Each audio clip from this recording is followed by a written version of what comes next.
ప్రజలు మనకు 5 సంవత్సరాల మ్యాండేట్ ఇచ్చారు.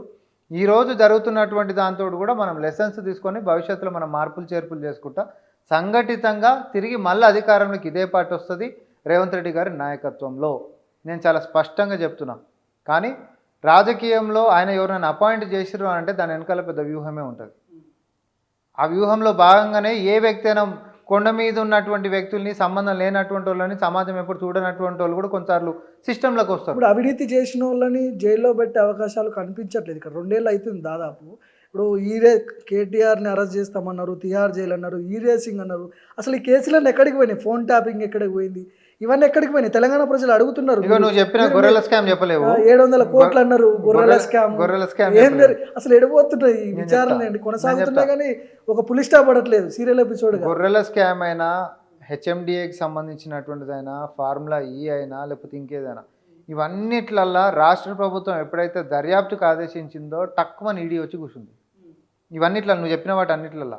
మరి ఎందుకో ఈడీ ఇప్పటివరకు ఒక బీఆర్ఎస్ నాయకుడిని కూడా అరెస్ట్ చేయలేదు. అట్లానే బీఆర్ఎస్ బీజేపీ ఒకటే కుమ్మకేరు అంటావా? సింపుల్గా స్ట్రైట్గా అడుగుతున్నాను నేను. ఈడీ ఇన్నిట్లలో ఉంది కదా, ఇప్పటివరకు ఎందుకు ఒక్కరిని కూడా అరెస్ట్ చేయలేదు? కొన్ని కేసు లేదని అంటారు. ఇప్పుడు అదే మాకు కూడా వర్తిస్తుంది కదా, అదే మాకు కూడా వర్తిస్తుంది. రేవంత్ రెడ్డిని బెడ్రూమ్లోకి వెళ్ళి గుంజుకొని పోయి జైల్లో పెట్టరు కదా, మీకు పౌరుషం లేదా అని చెప్పి మాట్లాడుతున్నారు. ఇప్పుడు ఒకటే చెప్తా, ఒకడు గడ్డి తిన్నాడు కాబట్టి మనం గడ్డి తింటామా? తినం కదా. సేమ్ అట్లనే రేవంత్ రెడ్డి గారిని వ్యక్తిగత కక్షతోటి ఆ రోజు అట్లా చేసిరు కాబట్టి ఆ పతనావస్థ స్థితిలోకి ఈరోజు అల్లిపోయారు, ప్రతిపక్షంలోకి పోయారు.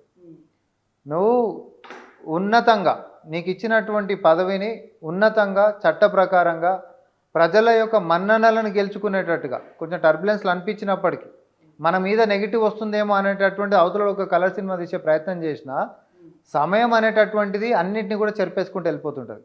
రేవంత్ రెడ్డి గారు చరిత్రలో మిగిలిపోతారు అంటున్నాను నేను. ఎందుకంటే ఆయన తీసుకున్నటువంటి విధానాలతోటి. మీరు మన హెచ్యూకి సంబంధించి అసలు ఎట్లా అనంటే ఏ ఇంటర్వ్యూలో కూడా మనం మాట్లాడుకునే అవకాశం రాలేదు కాబట్టి నేను చెప్తున్నా.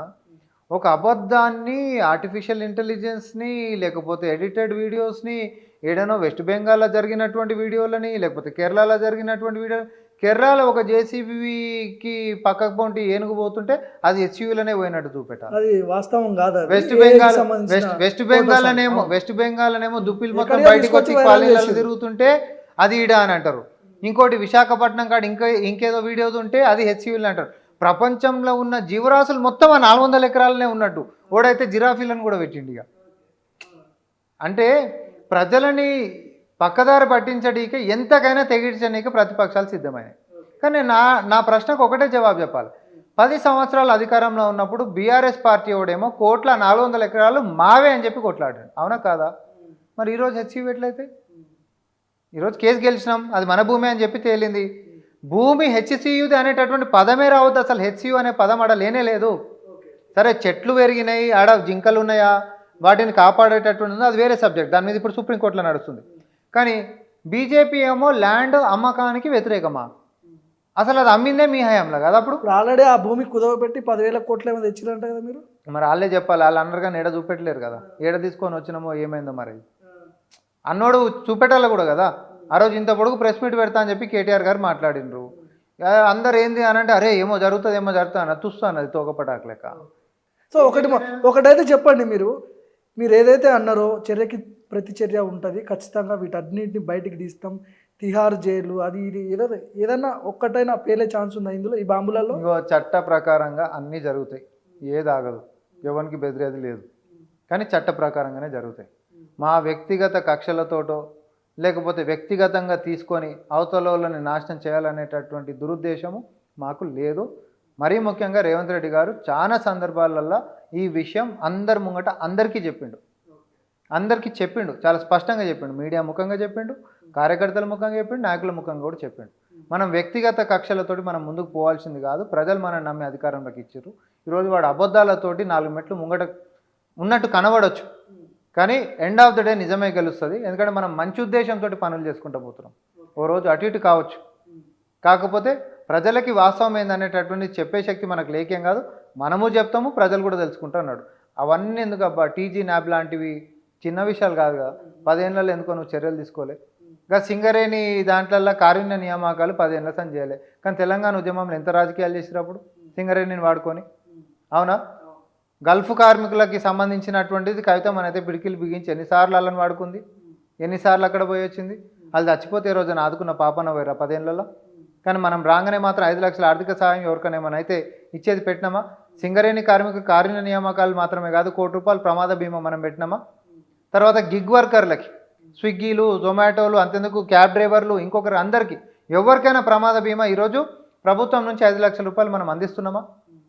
ఇవన్నీ ఉత్తగానే అయిపోయినటువంటి వ్యవహారాల. పెట్టుబడుల యొక్క బేరీజే గిట్ట వేసుకుంటే నువ్వు మరి ఆయన 10 సంవత్సరాలు తెచ్చిన దానికంటే ఆల్రెడీ 10 రెట్లు ఏడాదిన్నరలనే మనం పెట్టుబడులు కంపెనీలు వచ్చినాయి కదా. మనమైతే కంపెనీల పేర్లతో చెప్పినాం కదా, వాళ్ళు ఎట్లా చూపించారో మన మీద చూపించారు. అందరు కంపెనీలతో పోయి క్రాస్ చెక్లు చేసుకుంటూనే ఉండే. కాస్త నిజాలు అనేటటువంటిది నేను చెప్తున్నా కదా, మనం ఇంట్లోకించి బయటికి వెళ్ళే సర్కల్ అబద్ధము 10 రౌండ్లు కొట్టొచ్చి హాయ్ చెప్తుంది మనకి. చివరిగా చెప్పండి, రజతోత్సవ సభ మీద మీ అభిప్రాయం ఏంది? సక్సెస్ అయిందా, ఫెయిల్ అయిందా? అసలు అందరూ ఒక లైన్ని సీరియస్గా కేసీఆర్ గారు తలపెట్టిందని ఎవరు మాట్లాడుకుంటలేరు. కానీ అధికారికంగా రాజకీయ వారసుడు కేటీఆర్ అని చెప్పి కార్యకర్తలకి వాళ్ళ పార్టీ నాయకులకి కేసీఆర్ గారు సభ పెట్టి చెప్పేటటువంటి వేదిక అది. సో రాజకీయ వారసుడు కేసీఆర్ గారికి కేటీఆర్ఏ అనేటటువంటిది బ్యాక్డ్రాప్లో గంత పెద్ద బొమ్మలు వేసుకుంటే మీరు దాని గురించి అసలు సంగతి మర్చిపోయి. కానీ అన్ని లక్షల మంది పబ్లిక్ వస్తారని ఎవరు ఊహించలేదు కదా. వాళ్ళు 10 లక్షల మంది ఎస్టిమేట్ వేసుకున్నప్పటికి కూడా సరే మా అంటే 2-3 లక్షల మంది 2 లక్షల మంది వచ్చుండొచ్చు. అదే సభలో ఉన్నా 2 లక్షల మంది మీరు ఎక్స్పెక్ట్ చేసి భార్గవ్, నేను విమర్శించాలని నేను అంటలేను. ఆడ ఆల్రెడీ కేసీఆర్ మాట్లాడుతుంటే వెనకాల రోల సీట్లు ఖాళీ అయినటువంటి వీడియో విజువల్స్ కూడా వచ్చినాయి వెనకాల. ఎందుకంటే ఆయన అసహనంగా ఉండన్న సంగతి నీకు తెలుసు, నాకు తెలుసు. వాళ్ళు పెట్టినటువంటి పెట్టుబడికి, వాళ్ళు ఊహించుకున్నటువంటి జనాభాకి వచ్చినటువంటి ప్రజలకి చాలా వ్యత్యాసం ఉందనేది అందరికీ తెలుసు. వాళ్ళు ఎంత పెట్టిరంటే వాళ్ళకి 100 కోట్లలో పెట్టడం సర్వసాధారణం. వెనకటికి కొంగరకల్లని సభలో పెట్టినప్పుడు కూడా మేమేమో పైసలు లేకుండా ప్రజల మీద నమ్మకంతో మేము పెట్టుకుంటాం. తుక్కుగూడలా మా సభకి ఇక ఎన్ని కిలోమీటర్లు, 10ల సంఖ్యల కిలోమీటర్లలో ఎంత ఆగిపోయింది, గ్రౌండ్ ఎట్లా నిండిపోయింది, 10 లక్షల పైన జనాలు ఎట్లా వచ్చిర్రు అనేటటువంటిది ఏమో అందరికి తెలిసినటువంటిది. వాళ్ళు ఈరోజు డబ్బులు ఇచ్చినా, కార్కి 4,000 ఇచ్చినా, మనిషికి 1,000 రూపాయలు ఇచ్చినా, లేకపోతే అన్ని ఛానళ్ళకి ఏసీ బస్సులు వేసి తీసుకొని పోయినా ఇంకా ఎవరిని వదిలిపెట్టు. అంతెందుకు ఆర్టీసీ బస్సులు ఖమ్మంలో మేము సభ పెడితేనేమో ప్రైవేట్ ట్రావెలర్స్ని కేసులు పెట్టి బెదిరించిరబ్బా. అప్పుడు మేమేమో మా ప్రభుత్వం చూడు తేడా. ఆర్టీసీ బస్సులు వాళ్ళు అడిగితే ఎన్ని అడుగుతాన్ని మేము ఇచ్చినాం. అంటే ఫ్రీగా పైసలు ఇచ్చారు. అరే పైసలకే సభ సక్సెస్ కావద్దానికి అనుకున్నాం అనుకో, ఫ్రీకి ఇచ్చేటటువంటి విధానం ఉందా? పోనీ మా సభనే పెట్టుకుంటాం కాంగ్రెస్ది, ఆర్టీసీ బస్సులు ఫ్రీకి ఇస్తారా? దానికి ఆదాయం కూడా వచ్చింది కదా ఆర్టీసీ. వస్తుంది. అసలు నీ సభ సక్సెస్ కావద్దు అనుకునే బస్సులు ఇవ్వద్దు కదా అంటున్నా. నాకు ఆదాయమే వద్దని మంకుపట్టు పట్టుకొని నీ సభ జరగనివద్దు అనుకున్నాను అనుకో, నేను బస్సులు ఇవ్వద్దు కదా. మరి నువ్వు అవే బస్సులు నాకు ఎందుకు ఇవ్వలే? ఖమ్మం సభ పెట్టినప్పుడు ఎన్నికల కంటే ముంగట నువ్వు ఇవ్వలే. మాకు కేసులు పెట్టినావు నువ్వు మా మీద. ప్రైవేట్ ట్రావెలర్స్ని మీటింగ్లు పెట్టి బెదిరించిర్రు, ఆర్టీఏ చలాన్లు రాసిర్రు, మీ సంగతి చూస్తామన్నారు. ఎన్ని రకాలుగా బెదిరియాలి, అన్ని రకాలు బెదిరి. మేము అట్లాంటి పనులు ఏమని చేసినామా? ప్రజాస్వామ్యం ఇది. పిలుచుకో, ఎన్ని బస్సులు కావాలన్నా చెప్పు, 2,000 కావాలన్నా, 3,000 కావాలన్నా, ముఖ్యమంత్రి గారు చెప్పారు తీసుకోండి. మనం అట్లాంటి వాటికి అడ్డం ఏం కాదు, రాని వాళ్ళది వాళ్ళే, మనది మనమే. ఆయన హుందాతనంగా వ్యవహరిస్తున్నటువంటి దాన్ని చిన్నగా చేసి చూపించే ప్రయత్నాలు కొన్ని దుష్ట శక్తులు చేస్తున్నాయి Bhargav. It's a matter of time. నేను ఇందాకనే అన్నా, సోషల్ మీడియా ఇంకో దాంట్లల్లో మా వాళ్ళు కొంచెం ఒక అడుగు వెనకకు ఉండొచ్చు.